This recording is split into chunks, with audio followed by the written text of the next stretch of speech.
We can also use the data manager to place annotations in a PID drawing. So let's try assigning some information from the data manager. So let's go ahead and call up the data manager. And I'm going to bring this in, and I'll go ahead and allow it to dock. And I'll anchor it right and make sure that I have my auto hide on. Okay, cool.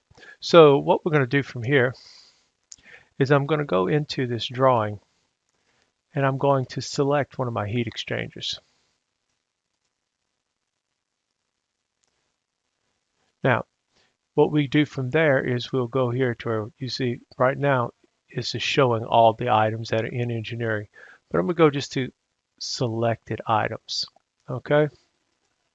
And if I go to the heat exchanger and I'm only showing the selected items, and I make sure that this one is selected, then I can take this description and I can drag that out right there. Okay. Now, if I select my heat exchanger again, and I wanted to add this tag, I can also place the tag. This one has a tag already, but if you wanted to add a tag in there, you could.